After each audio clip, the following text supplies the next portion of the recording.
Robert Blackburn started the printmaking workshop in '47, but before that he was inspired by his own experiences learning art, growing up in Harlem during the Harlem Renaissance. There were artists in, Charles Alston. He had a space that Romare Bearden would come through. There was also Langston Hughes had an office there.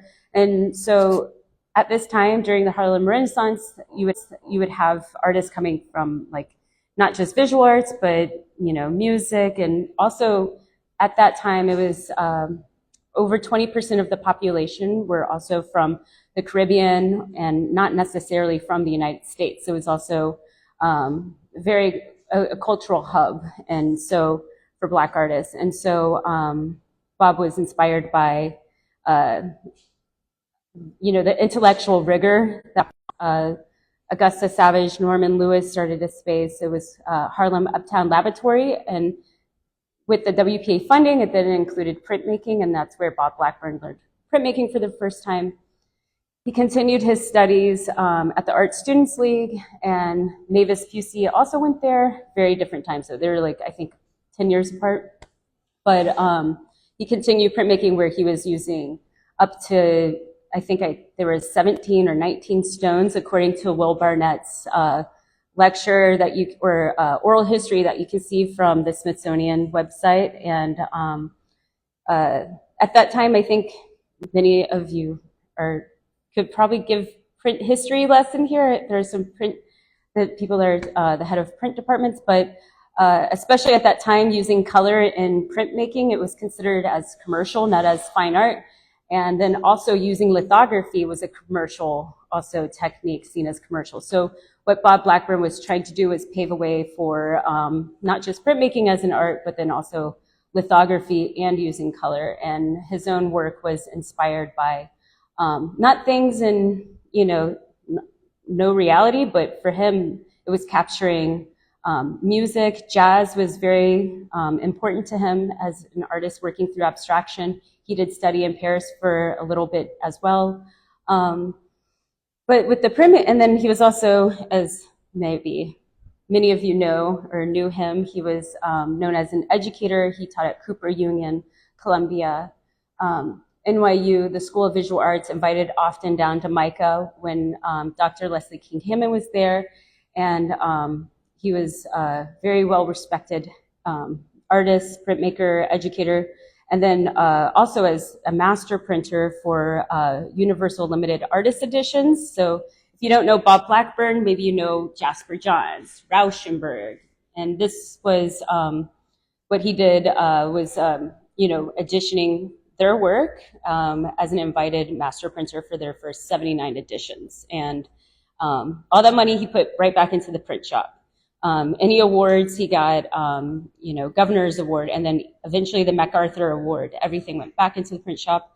And then so what I have here is what I like to often do when I show artists that are working in the print shop today is I bring stuff out of the archives. And so this isn't directly from our archives, but there is one around the corner, the Mavis Pusey. And so I don't know much about her, and I think that a lot of people are still learning about her, and we'll learn so much more this summer. ICA Philadelphia has a show that's opening. It's been in the works since way before the pandemic. Eventually it's going to travel to the Studio Museum in Harlem. She came here from Jamaica to study fashion, and then eventually she took a printmaking class, and that's how it starts for some people.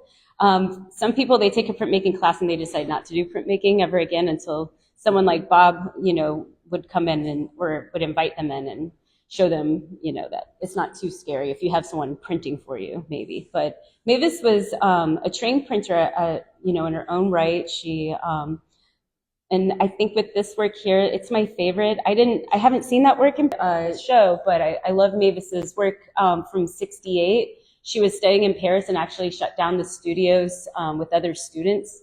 It was, situationalist.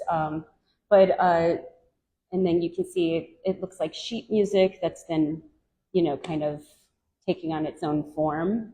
And she was also very much inspired by music. Her abstraction was also coming from architecture.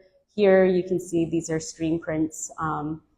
And I'm more familiar with the ones that we have in our collection, which are these plates. They're probably zinc plates. We don't have the matrices, but I'm assuming they're zinc because it's from the 70s, and that's what people were using in our studios usually. And it has this really thick rosin. So it has this, kind of coarse texture. And she would do, and this is kind of fun too, when you look at the archives, you'll see artists sharing inks. And that's the thing with a collaborative studio is, there's Norman Lewis has this silver ink. She has this silver ink. Mavis Pusey has this silver ink. And it's, did I already say Betty Blayton? Yeah. It's like, oh, everyone's using, there. You can see them sharing the silver ink. You know, it's like being passed around the studio. And then roll relief, and then black ink as well. So it's rolled relief probably with the silver ink, and then intaglio inked with the black. And then also in the print shop, you'll see a lot of, from that time period, shaped plates. So it's not just, I think that's pretty common also, like in the 60s and 70s, people are like, why a rectangle, But painting was already questioning that with Ed Clark, right? Like, why not a shaped canvas or something? But with her, I think also for a lot of people who work in abstraction, textiles is very real. It's not necessarily, I think when we're taught abstraction and art history, it just feels like it comes from nothing. It comes from like maybe a philosophical 0 point. But I think with the women that are in this exhibition, a lot of them they are coming from textile. Even Raque Ford here behind me.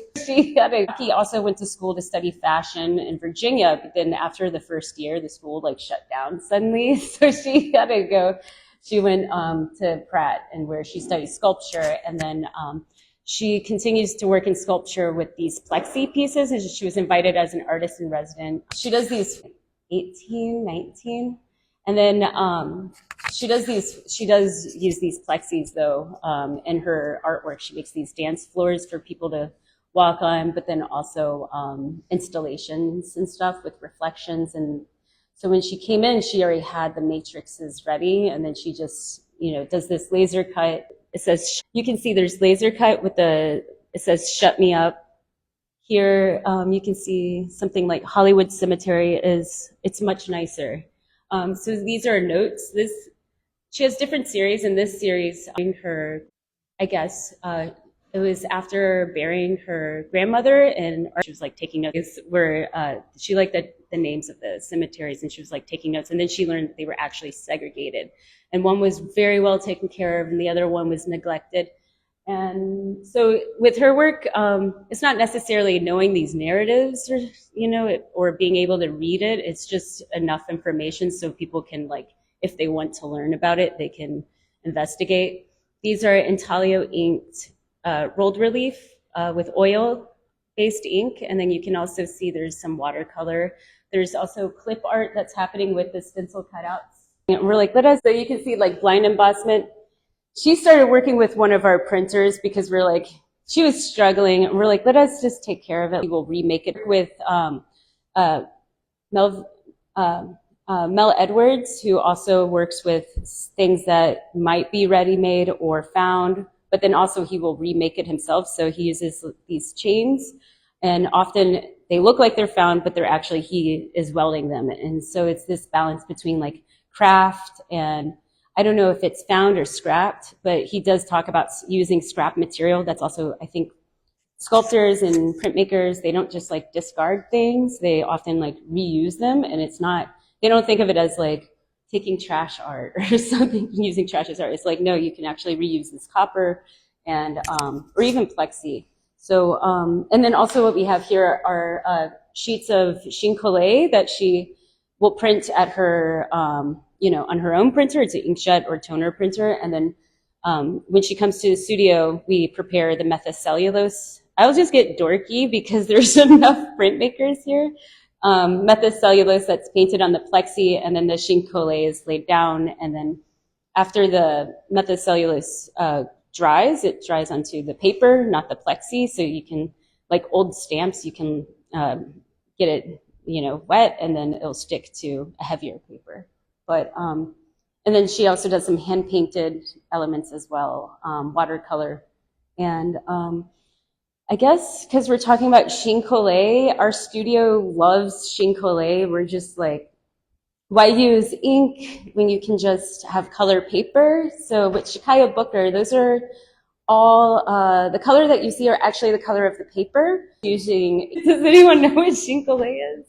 It's French for Chinese collage. It's using Asian papers. And Asian papers, the way that they're made, it's very different from this heavier Western paper, where it's like a bunch of, like cotton rag that can I guess disintegrate. Here, the fibers are with mulberry bark, and the fibers are longer and they stretch across the paper. So when you try to tear it, or if it goes through the press, it doesn't get torn through the press with the amount of pressure. And it's thin enough to create the transparency that this artist, she's known for, Chakaia Booker, she's known for her heavier tire sculptures. Maybe she is a trash artist. I don't know. She's not from the East Village, but she got out of school after Rutgers. She was studying sociology, but Mavis and Raque, also growing up sewing, fashion, sewing if you know her as well, she wears these large head wraps where she says she sculpts herself every day. And so, she took a ceramic class her last year of grad school, and she fell in love with sculpture. And I think working with her hands, she's constantly working. And yes, so then that's kind of East Village. I think this is the 80s when people would burn out cars, and she talks about, there's very violent, the East Village, like Avenue A, you're okay.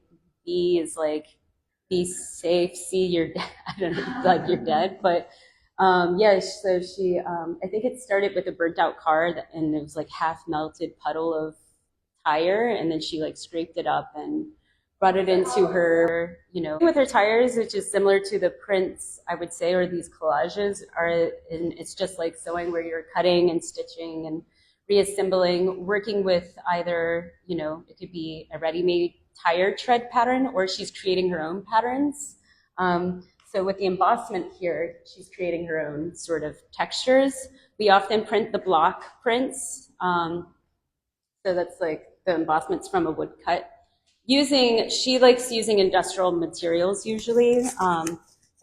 Her art store is Home Depot, it's kind of a pattern. But we'll often print patterns with the Shinkolei papers. And then she'll also, if she doesn't find a pattern that she wants, she'll just paint directly onto the Shinkolei papers.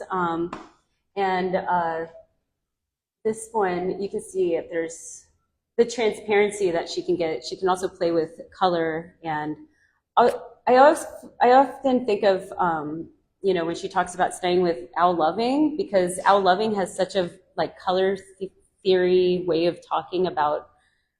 It's very traditional, it's this push-pull kind of, Hans Hofmann. So that's kind of how she talks as well through abstraction, is does it have flow? Like, where's the movement coming from? She talks about improvisation. I don't think she thinks so much about music, and she kind of rolls her eyes when people ask her if she's listening to music when she's making work, because she says she's listening to the work. She's listening to the paper, and that's what she's paying attention to. It's about 8 people. She's been printing at the shop for 15 years now, and she's become I don't know, she's been very much a mentor to so many of the artists in the studio. And it takes about 8 people. So after printing, I don't know, I've been there for almost 10 years. So I've printed with Chakaia in the summer. I've probably printed with her at least, it feels like 6 times. The pandemic was a hiccup, but at least 6 times. And then you think of every summer we have new interns or volunteers helping. So it takes about 8 people each time we print. So could you tell us all these works by Raque and Chakaia, they are unique work, not addition? Yeah. This is all hand-painted paper. So it's like a painter going into their studio and going like that, and then cutting up the paper and then It's not that simple though. It's like there's a lot more steps, she uses push pins, and then we have to carefully take out the push pins. You also have to, I mean, there's groups I would say, yeah, we have the lithograph on this paper though, and then you can see the wood cut as well. So that's actually those are all hand painted papers, and this has a combination of a few techniques.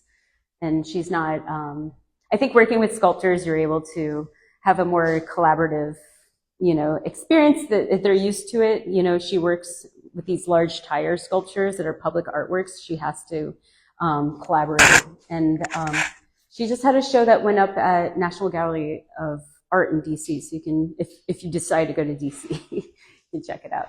And then Tomashi's work. This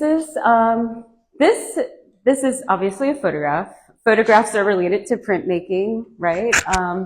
Although we were talking to someone yesterday, and it seems maybe the people that work in photo don't know that, but we know that as printmakers, maybe. Thank you for this incredible talk, and taking us through printmaking history and printmaking process. It's not boring at all. There's a bunch of us here, and thank you for including me in this show. The two pieces that you all selected, thank you for talking about photographic processes as printmaking. There would be no moving images without film.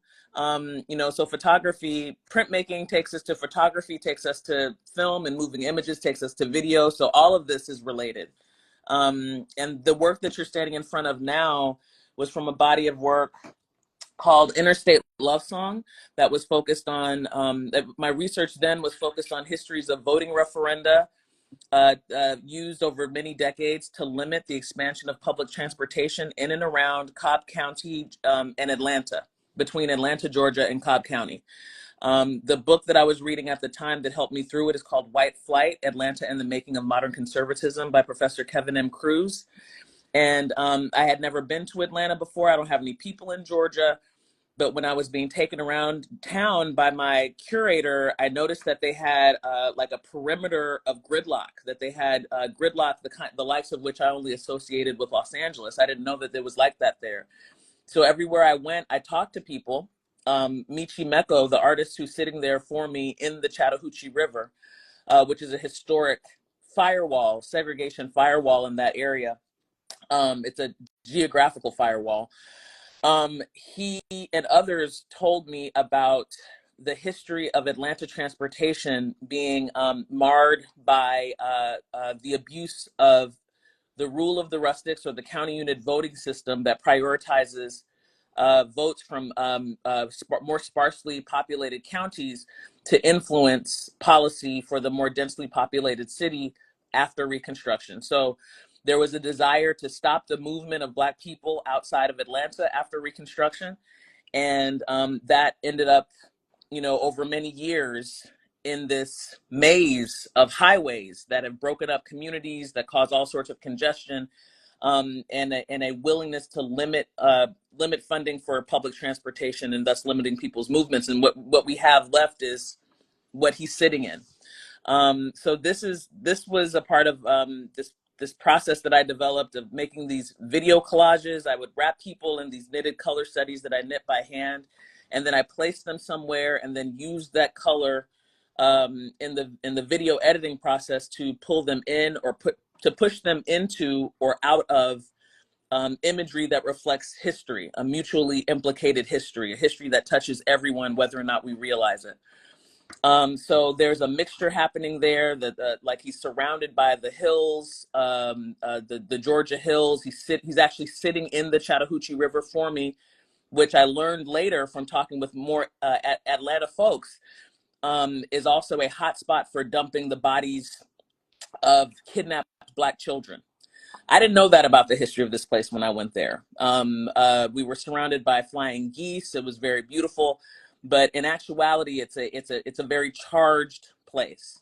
So in the video collage that I made, there's a merger of the city, of the nest of traffic and the river and the beautiful space around that river itself. And Michi is sitting there as an arbiter between these two worlds.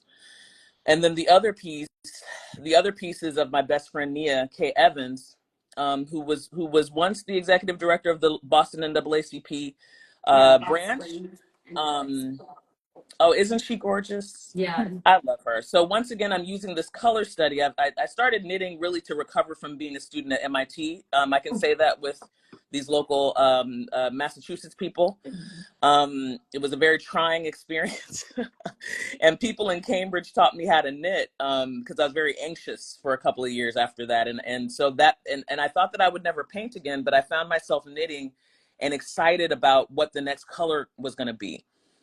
Just with a simple excitement. And I started to wonder, am I painting? Am I painting dry when I'm knitting?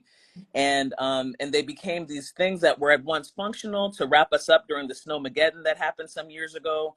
And then I started to pin them on the wall when I got home, and they were these beautiful things. So when I ended up studying painting and printmaking again, what was that, 2014 to 2016, I took them with me. And I started trying to figure out ways to merge them with the language of painting, to merge them into the space of painting. And I found that the best way to do that was to animate them with the figure, to wrap them around someone that I love, or just someone, but definitely tends to be people that I love. And then I sit them in front of the painting. And then photography and video become the way that I get to merge painting, printmaking, and fiber, and reintroduce the figure again as this implicated subject surrounded by these images of history. The piece that she's sitting in front of, I think that's called The Emerald City. That body of work was called The Great Society. I was newly realizing that legislation for creating the National Endowment for the Arts and Humanities, the National Foundation of the Arts and Humanities Act of 1965, was nestled right in the middle of all this other civil rights legislation. As a beneficiary of the arts in my educational practice and process, my growth as a human being, I had never realized that my access to all of this was a function of the war for civil rights in this country. So, I'm really old to be realizing this, but painting and printmaking helps me figure this stuff out. So the image painted into the surface of that painting in various types of green, which is why it's called The Emerald City. Oh, the book that I was reading at the time was Building the Great Society in the LBJ White House by Zeitz. I'm looking for the book right now. So the image, his name is Joshua Zeitz, inside the Lyndon Johnson White House. All right, so the image that is painted behind Nia is an image of a crowd rising to their feet in applause as Nina Simone performs To Be Young, Gifted, and Black at Morehouse College for the first time in public in 1969, inspired by her dear friend, Lorraine Hansberry, who had died. This crowd, after a decade of assassination, of dogs, sicked upon them in the streets, of water cannons, in this effort to break open education and access to public resources for everyone, they get to be serenaded by Nina Simone, who's grieving the loss of all of these people that she's loved. And she sings to them, To Be Young, Gifted, and Black is where it's at. And they rise to their feet. It's an incredible video that Nia showed me. And the images that are printed on vinyls in opposing halftone lines, a language of printmaking that I learned at the Cooper Union School of Art print shop that really opened everything up for me around this language of line. The other image that overlaps in those vinyls is from the LBJ Lyndon Baines Johnson presidential library archives that are public. And it's an image of young John Lewis, Ralph Abernathy, and other Black organizers, Black American organizers who were negotiating with him on the eve of the signing of the Voting Rights Act. All of that was made possible by these very young people who stayed the course and who worked with attorneys and who worked with local organizations. Nia would say it was one of the times when community, public policy followed community organizing. Legislation followed community organizing. The example was made by people who were showing that another way was possible in the face of unrelenting odds. So those two images cross over each other, and in doing so, they create the crosshatch, which I learned from observing people who know printmaking, not just printmaking, but who know copperplate printmaking. When I was at Cooper Union as a student, I marveled at the fact that this oldest form of printmaking is really the etching of a line. The beginning of a line crossing over another line, is the introduction to the illusion of space. It's this magic that happens in printmaking, where this flat surface, this two-dimensional surface, starts to make us believe that another world is possible by these lines overlapping, by these translucencies, these transparencies. And almost all of these processes require more than one person. It requires that I learn a legacy practice from someone else. It requires that I learn how to roll up and lay down a tin pin and not crush it under the weight of a lithograph machine.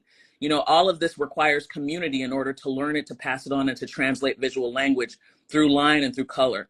And ultimately, that's what all of the work is about. So it's really an honor to be associated with the Blackburn, the oldest printmaking workshop in the country. Essye, thank you so much for your stewardship. You're letting me tell you about the work. Thanks for having me. That's so special. Thank you. Laisun. I'm so glad you chimed in.